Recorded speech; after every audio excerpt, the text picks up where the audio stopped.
Bismillahirrohmanirrohim. Assalamualaikum warahmatullahi wabarakatuh. Yang masih setia di video ini. Dan tak lupa sholawat dan salam tetap tercurahkan kepada Nabi besar Muhammad Sallallahu Alaihi Wasallam.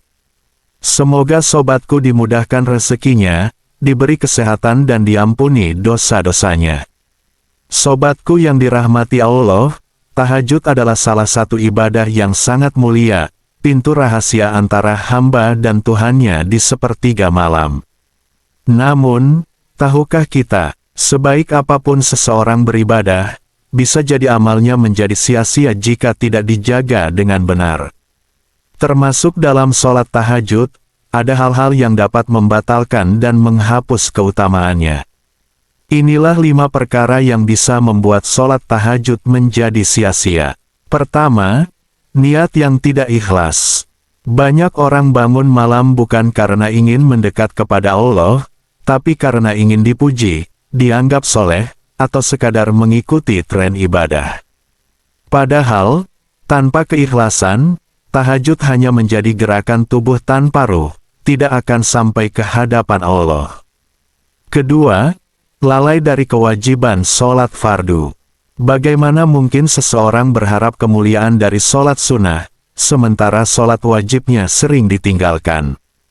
Tahajud tidak akan berarti jika fondasi utama ibadah, yaitu sholat 5 waktu, diabaikan. Ketiga, menyombongkan diri setelah beribadah. Rasa bangga berlebihan karena merasa sudah rutin tahajud bisa menjerumuskan ke dalam penyakit hati, yaitu ujub. Saat hati terisi kesombongan, maka pahala bisa sirna begitu saja. Keempat, tidak menjaga lisan dan perilaku di siang hari. Sholat malam seharusnya menjernihkan hati, bukan sekadar ritual tanpa dampak. Jika setelah tahajud seseorang tetap suka menggunjing, berbohong, atau menyakiti orang lain, maka sholatnya tak membawa cahaya. Kelima, berputus asa dari rahmat Allah. Ada yang rajin tahajud, tapi ketika doanya belum dikabulkan, ia kecewa dan berhenti. Padahal, tahajud bukan hanya tentang terkabulnya doa, tapi tentang kedekatan dan kesetiaan hati kepada Sang Pencipta. Sahabatku, jangan sampai sholat tahajud kita menjadi sia-sia. Jagalah niat, luruskan hati, dan teruslah berjuang memperbaiki diri. Karena di sepertiga malam, Allah memanggil dengan lembut. Adakah hambaku yang berdoa, maka akan aku kabulkan. Adakah yang memohon ampun, maka akan aku ampuni. Bangunlah, meski hanya sebentar, karena satu sujud di malam hari bisa mengubah seluruh hidupmu. Subhanallah, betapa indahnya saat seseorang mampu berdiri di keheningan malam, hanya untuk berbicara dengan Tuhannya. Namun sayangnya, tidak sedikit yang mengira tahajud hanyalah sekadar rutinitas, tanpa menyadari bahwa setiap rakaat di malam hari bisa menjadi penentu keberkahan hidup di siang hari. Sahabatku, tahajud bukan sekadar ibadah tambahan. Ia adalah simbol cinta sejati seorang hamba kepada Allah. Tapi ingat, cinta itu tidak cukup hanya dengan gerakan dan bacaan. Ia harus tumbuh dari hati yang tunduk, dari jiwa yang bersih, dari niat yang benar-benar karena Allah semata.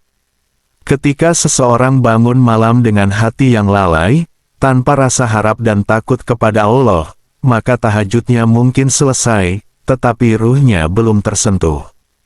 Ketika lidahnya berzikir, tapi pikirannya masih penuh dunia, maka ia kehilangan kenikmatan hakiki dari ibadah malam itu.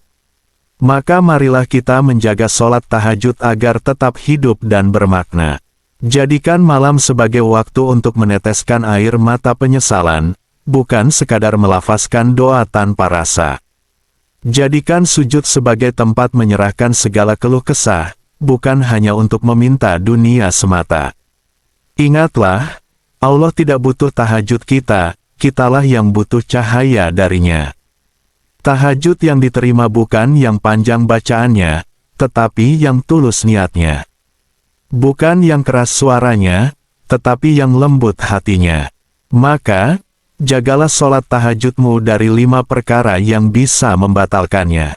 Dari niat yang salah, dari lalai pada kewajiban, dari kesombongan, dari dosa lisan, dan dari putus asa terhadap rahmat Allah. Semoga setiap malam yang kita lewati menjadi saksi cinta dan taubat kita kepadanya. Dan semoga setiap sujud tahajud menjadi jalan menuju ampunan dan kemuliaan dunia akhirat. Wassalamualaikum warahmatullahi wabarakatuh.